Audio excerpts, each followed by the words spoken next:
I nderuar Irsi, të nderuar etër, të dashur vëllezër dhe motra më Krishtin. Data 25 mars nuk është një datë e zakonshme, është një datë historike për botën, për njerëzimin. Tradita e kishës na thot se Perëndia kur krijoi botën dhe filloi jeta në botë, në kopshin e Edenit, muaji I parë I vitit ishte marsi. Por, në datën 25 mars, ka ndodhur një ngjarje e madhe, tragjike për botën.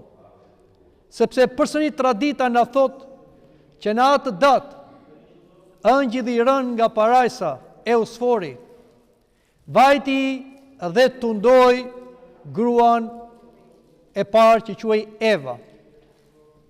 Duke nxitur tek ajo rebelimin, që të hante nga fruti I ndaluar, që Perëndia kishte urdhëruar Adamin që mos hante, sepse nëse do hante me siguri do të vdiste.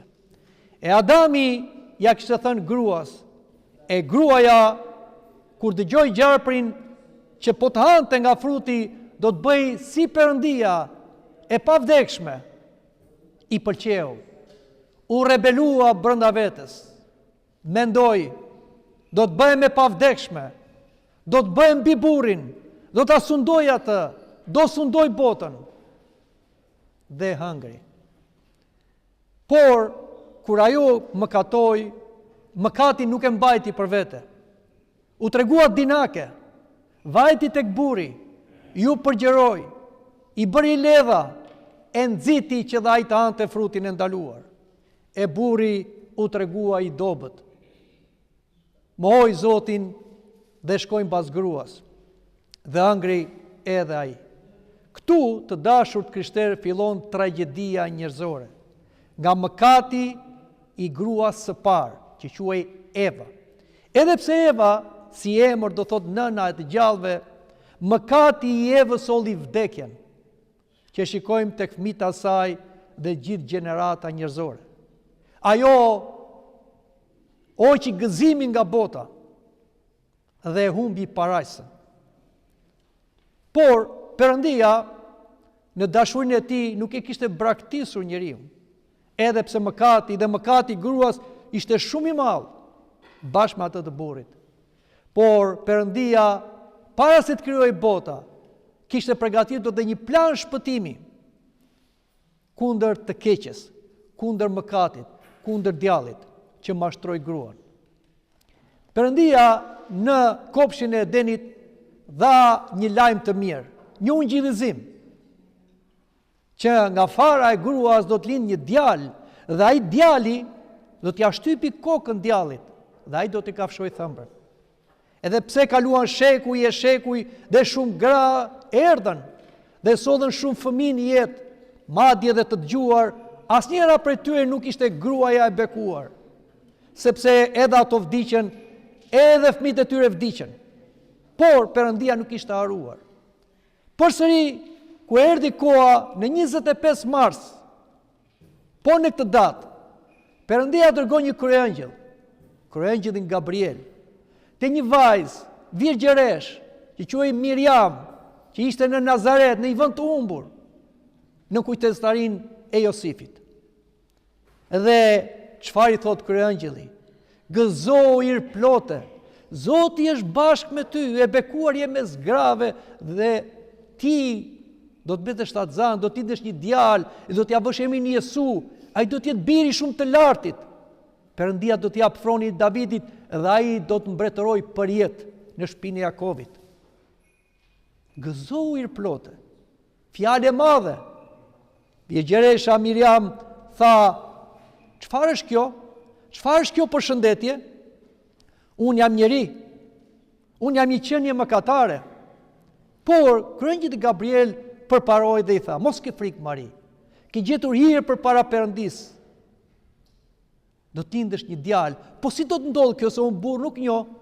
Shpirti I shenjtë do vi mbi ty, do të jesoj, prandaj që do të lind prej te do të quhet bir Perëndia.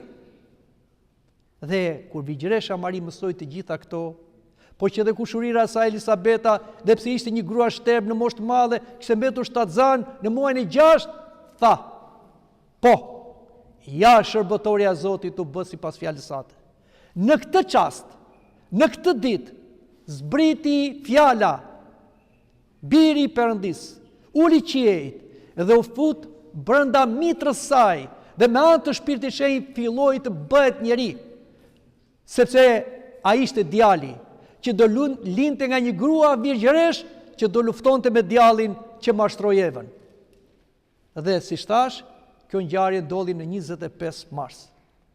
Po në këtë 25 mars ne jemi mbledhur këtu në Kish të kujtojmë këtë ngjarje të madhe, se si një vajzë virgjëresh që quhej Miriam bëri të kundërtën e Evës virgjëresh në kopshin e Edenit. Eva i tha po djallit dhe solli të keqen në botë. Vigjeresha Mari i tha po kryengjit e Gabriel e solli jetën në botë. Të dashur të krishterë, sidomos juve vajzat, zonjat, gratë, nënat, gjyshet, jemi përpara dy personazheve, dy grave që ndryshuan fatet e njerëzimit. Njëra me rebelimin e saj, me egoizmin e saj, solli të keqen në botë dhe vdekjen, dhe tjetra me bindjen e saj, me përulësinë e saj solli jetën. Jo vetëm jetën, solli Zotin, njerin në botë. Tashti ne jemi përballë këtyre dy figurave. Kë do ndjekim neve? Patjetër nëse kemi mend, do ndjekim Vigjereshën Miriam, Marin e bekuar, më të bekuar me zgrave. Duhet bëjmë si ka jo, ti themi po Zotit, të bëjmë vullnetin e Zotit, që është e mira e përsosur për ne, për vete, për familjen tonë, për fëmijët, për gjithë njerëzimin.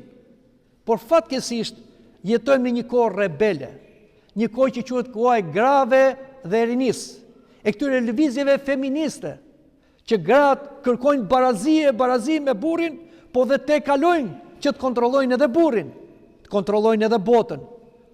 Por familje nuk duan, burrit nuk i binden, fëmijët i braktisin ose i vrasin me anë të abortit, dhe këto quhen gratë moderne.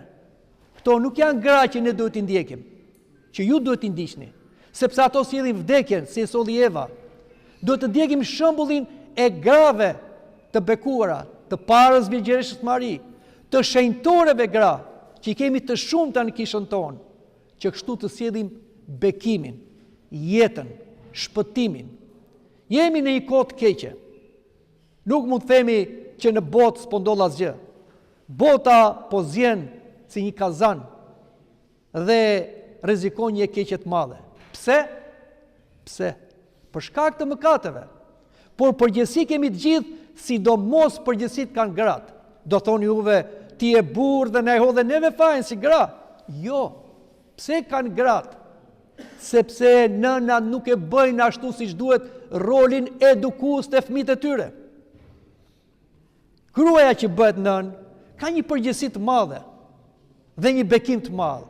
Jo pse vetëm ajo sjell jetë që e mban në mitrën e saj, e ushqen me gjakun e saj, por ajo do të sjellë fëmijë që t'i bëj shenjtor, që këta shenjtorët, këta qeverisin botën. Por ja që ndodhen kundërta. Nënat i braktisin fëmijët, nuk edukojnë fëmijët e tyre, nuk i kishërojnë fëmijët e tyre dhe bëhen fëmijë rebel dhe prishin botën. Prandaj duhet të marrin përgjegjësi.